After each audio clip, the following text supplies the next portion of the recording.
지금 레버리지를 쓸 수 있는 여러분들 축하드립니다. 지금 저는 레버리지를 시작해야 된다고 보고요. 반도체 괜찮을 것 같고요. 자동차, 조선업종.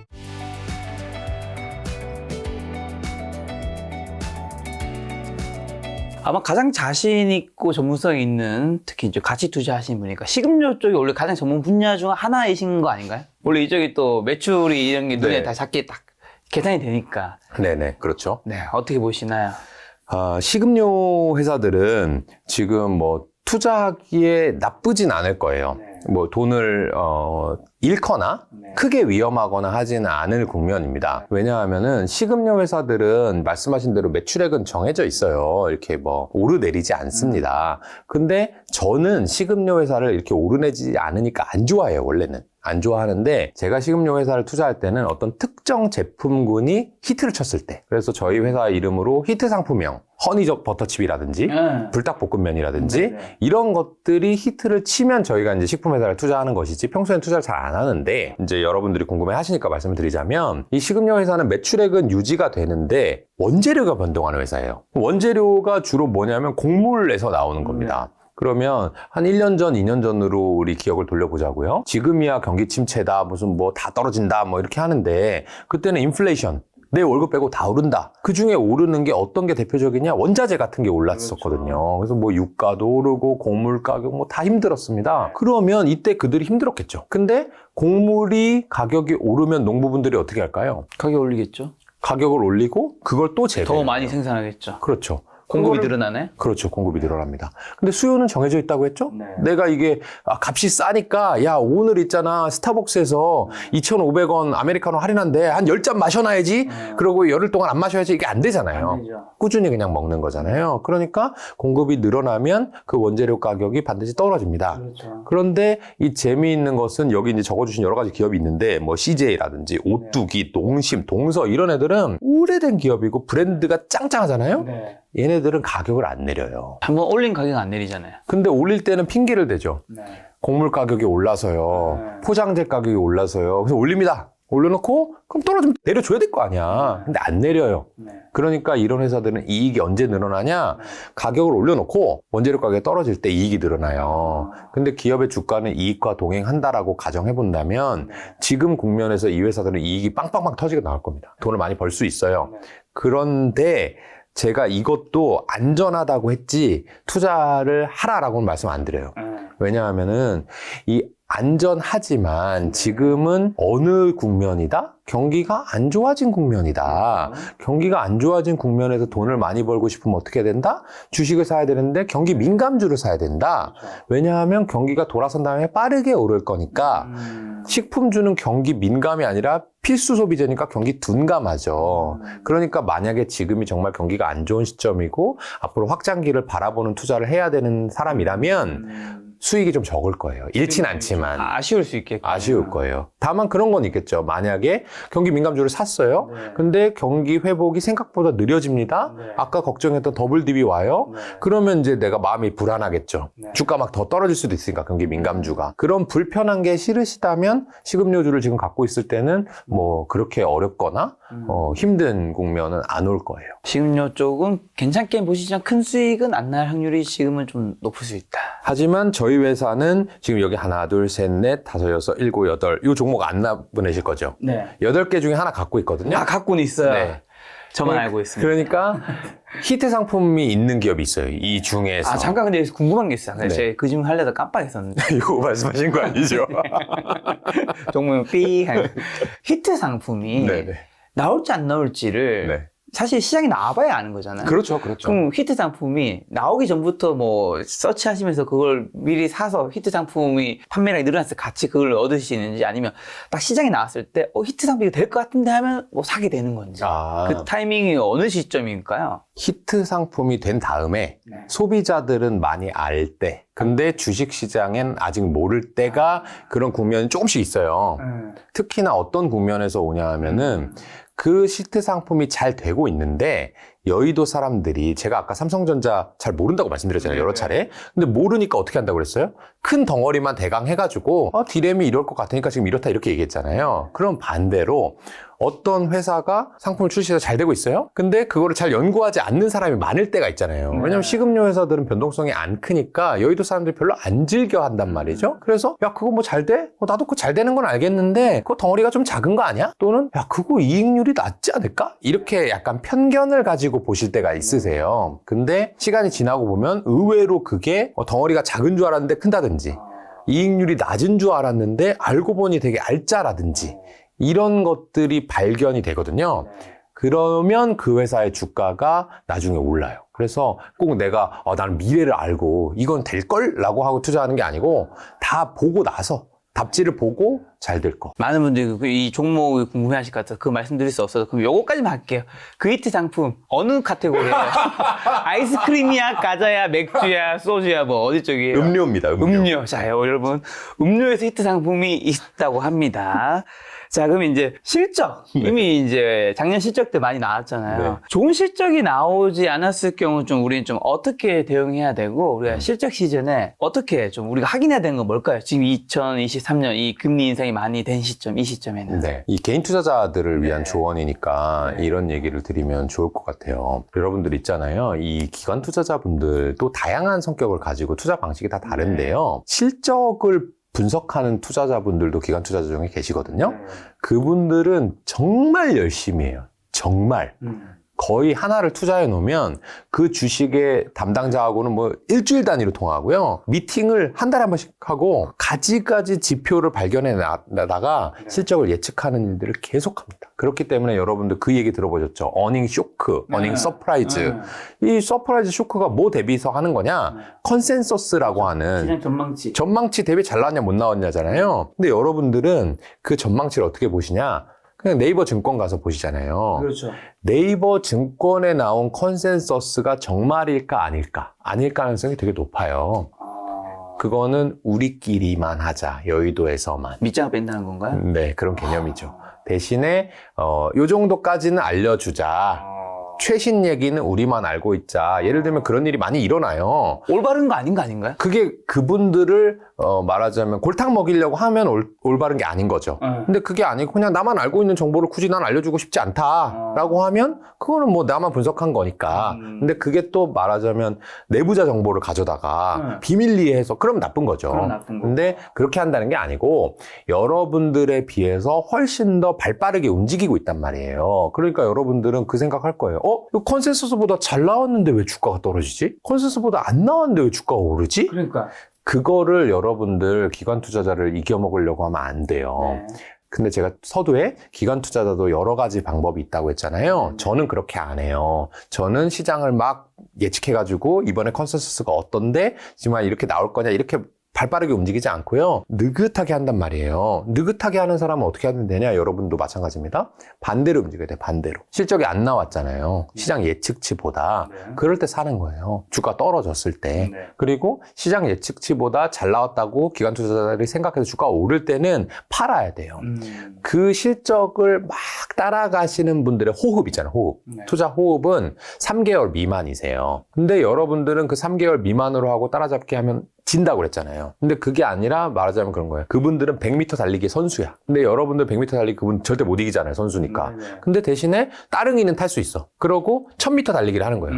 그럼 여러분들이 이길 수 있잖아요. 1000m 가는 거에서는. 그런 방식으로 내가 여기서부터 여기까지 투자하는 이유를 만들어 놓고 그 이유에서 벗어나지 않았다면 단기적으로 이 분기의 실적이 어땠어? 이게 뭐 시장 대비 좋았어? 나빴어? 뭐 이거를 잊어버리고 그 분기 실적 발표하는 주가 움직임과 반대로 움직이는 것이 훨씬 더 좋은 방법입니다. 근데 실적이 시장 전망치보다 떨어졌을 때 네. 사라는 게 단순히 사면 되는 게 아니라 결국엔 나중에 이 기업에 대해서 뭐 좋게 보고 이런 게 있어야 사야 된다는 의미인 거죠? 그럼요.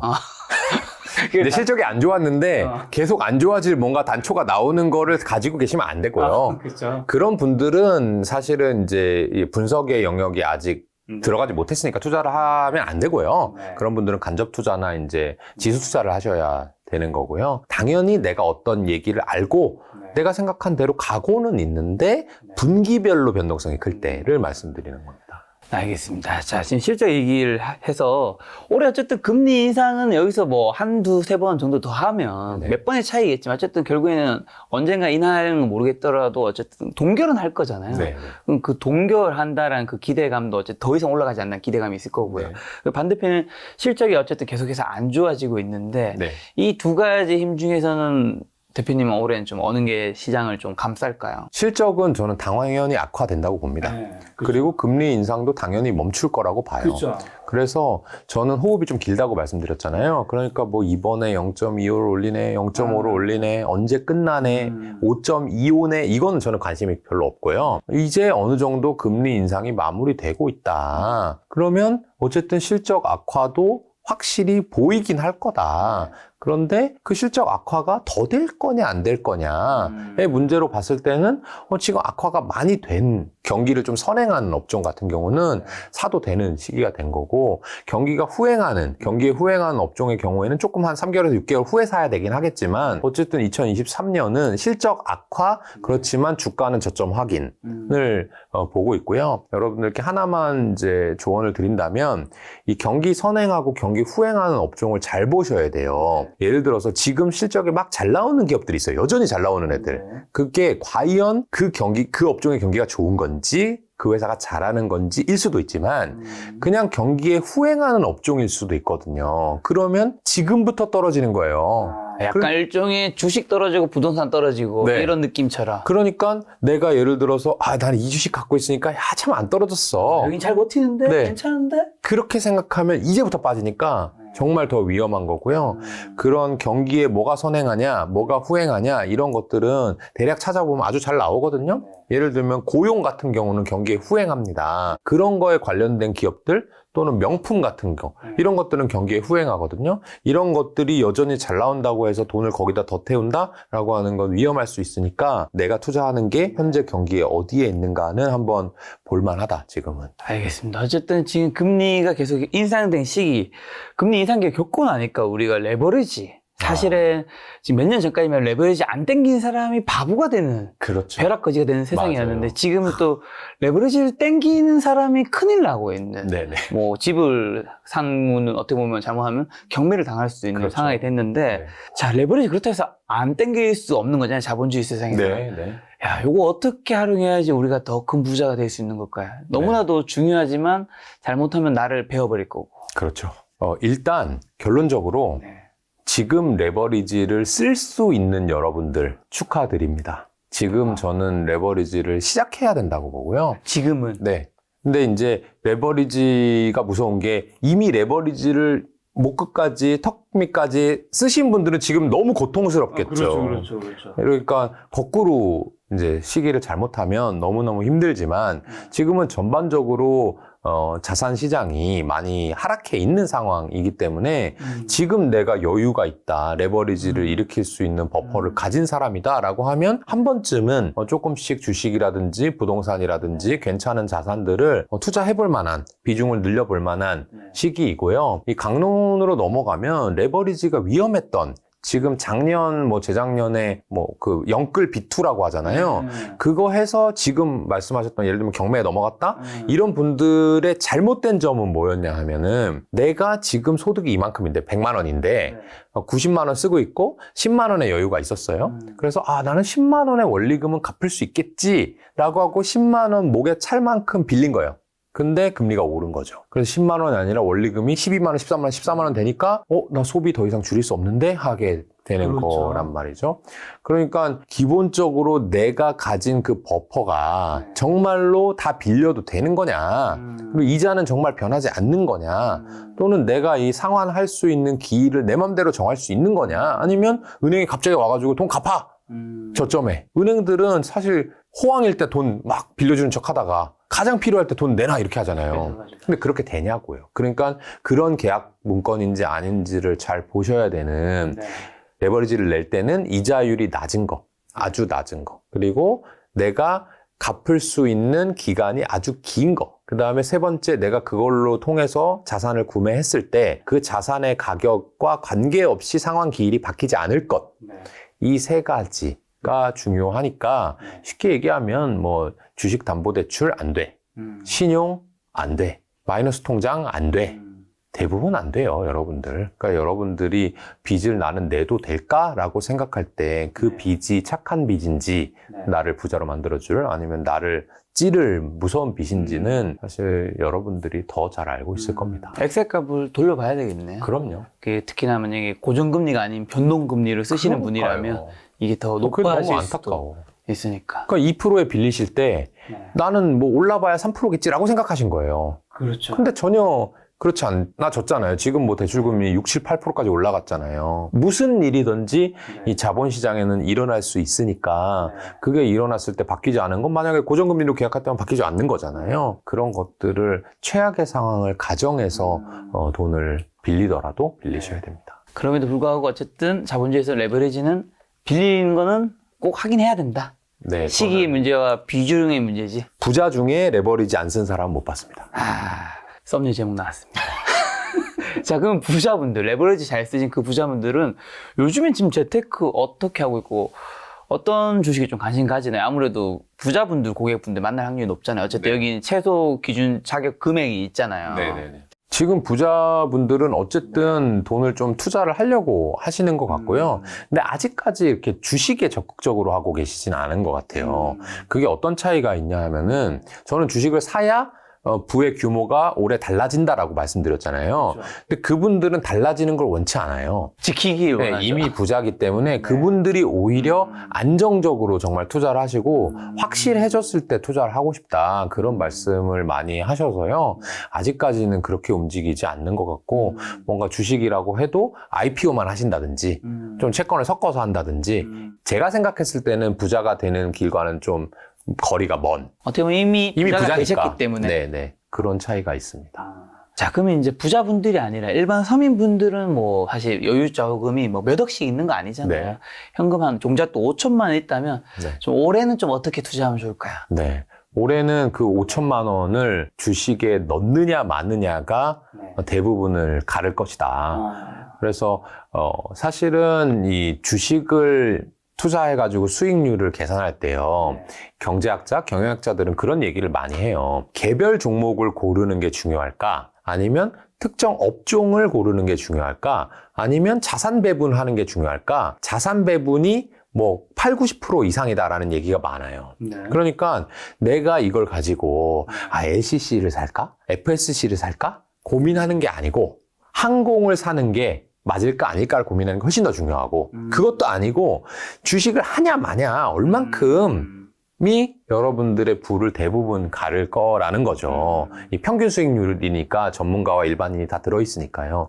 그러니까 저는 5천만 원이 있다면 제 돈이라면 저는 한 상반기의 절반 그리고 하반기까지는 절반 다 해서 올해 주식에 투자해 볼 것 같고요. 여러분들 제가 원래는 지수 투자라든지 인덱스 투자를 별로 안 좋아해요. 왜냐하면 저는 더 개별 종목을 잘 골라서 수익을 낼 수 있을 거라고 믿기 때문인데요. 제가 아까 그랬잖아요. 경기 민감주가 이 경기 확장기 초입에 더 많이 오른다고요. 근데 우리나라는 이게 좋은 건지 나쁜 건지 모르겠지만 지수의 많은 부분 그리고 경제의 많은 부분을 경기 민감주가 차지하고 있어요.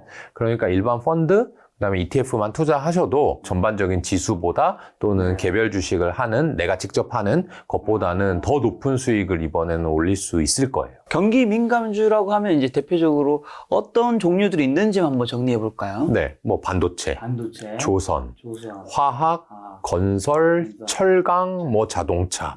대부분이에요. 그러니까 내가 경제가 어려워지고 나빠지고랑 상관없이 소비하는 몇 가지가 있거든요. 뭐 음식료, 주거, 그다음에 에너지 비용, 그다음에 뭐 제약 업종 이런 거를 제외하고 대부분이 우리나라는 경기 민감주로 이루어져 있으니까 코스피 잘 될 겁니다. 네, 그럼 그 중에서도 대표님 생각했을 때 경기 민감주에서 탑 3는 올해 좀 뜨거울 수 있는 탑 3는 올해는 제가 못 맞히고요. 다만 제가 그래도 좀 공부를 했다라고 하는 거는 반도체 괜찮을 것 같고요. 그다음에 공부를 좀 덜 해도 수익이 날 수 있는 분야는 자동차가 경기에 상당히 민감하거든요. 그 분야. 그 다음에 제가 몇 년 전부터 좋아하고 있는 조선업종. 이렇게 세 군데가 저는 괜찮지 않을까. 근데 여기서 이 질문을 해야 되겠네. 아까 전에 또 이야기할 때는 자동차 섹터, 네. 중고차 시세 얘기하면서 네네. 조금 안 좋을 수 있다는 식으로 얘기해 주는 분이 네네. 있잖아요. 요거 지금 약간 상반된다고 생각하실 것 같은데 네네. 정리하시죠 한번. 그러니까 그게 언제까지 안 좋아지느냐는 저는 몰라요. 네. 그래서 작가님께서 말씀하셨을 때 올해 가장 그래도 괜찮은 경기 민감주는 뭐냐라고 하셔서 그거는 맞힐 수 없다라고 했던 것이고, 그 자동차뿐만 아니라 뭐 조선도 마찬가지고요. 철강, 뭐 반도체 더 떨어질 수 있어요. 어디가 바닥인지 몰라요. 근데 지금만큼 경기가 안 좋아지면 이제부터는 더 안 좋아질 걸 고민하는 게 아니라 언제 좋아질까를 고민하는 게 좋기 때문에 뭐 제가 현대차라든지 삼성전자의 실적이 또는 주가가 이번 분기가 바닥이다라고 하는 건 전혀 모르나 한 1년, 2년 정도 봤을 때는 지금 주식 사는 게 반드시 상당한 수익을 가져다 줄 거다, 이런 생각을 하고요. 제가 뭐 지금 언급하지 않은 것도 제가 그냥 기억이 안 나서 말씀을 안 드린 거니까 당연히 이거는 경기에 민감할 것 같은데 사람들이 꼭 필요하지 않고 또는 가격이 비싸면 못 사고 하는 것들은 지금 좀 안 좋다면, 주가나 실적이 안 좋다면 오히려 좋아질 것을 생각하고 투자를 하셔야 됩니다. 자, 올해 그럼 주식시장 준비하면서 가장 경계할 행동이랑 김작가 TV에 한 1년 만에 나와주신 것 같은데 네. 저희 시청자분들에게 마지막으로 하고 싶은 말 네. 유키존도 불러 하시죠.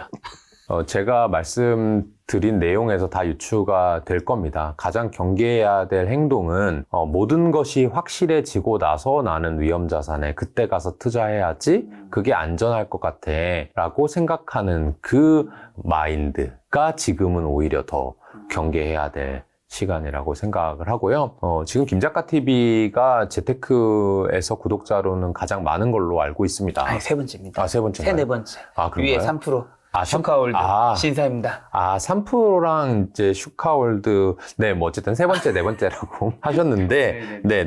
그러니까 어쨌든 이렇게 진솔하게 대화를 제가 출연해서 나눌 수 있는 채널 중에는 가장 큰 채널인 것 같아요. 그래서 여기서 말씀드리는 게 아마 뭐 대부분의 이 개인 투자자, 부자를 꿈꾸는 분들에 대한 이제 말씀이 될 텐데, 작년, 재작년 많이 뭐 어려우셨죠. 근데 그때는 비쌌기 때문에 어려운 거고요. 지금은 또 싸거든요. 근데 기업의 가치는 꾸준히 우상향하는 경우가 더 많기 때문에 지금은 또 희망을 잃지 말고 또 좋은 쪽을 바라보시면 어떨까 합니다. 제가 다음에 또 한 6개월이나 1년 후에 나왔을 때는 혹여 제 실패담을 또 얘기하는 한이 있더라도 여러분들은 수익 내는, 그래서 주식 진짜 괜찮은데 내가 코로나 때 한번 포기하려고 했었는데 한 거 잘했어 라는 댓글이 달려서 내가 김현준보다 잘해, 너 수익률 얼마니? 하는 댓글이 다시 한번 달리는 그런 시기가 왔으면 좋겠습니다. 알겠습니다. 대표님 마지막 말씀에서 주식은 위험 자산이기 때문에 안전할 때 사는 게 아니라 위험할 때 사는 게 오히려 맞습니다. 안전한 것이다 네. 라는 생각이 나네요. 오늘 만난 손님은 김현준 대표님이었습니다. 지금까지 여러분 소중한 시간 함께 해주셔서 정말 감사합니다. 오늘도 김 작가였습니다. 고생 많으셨습니다. 고맙습니다.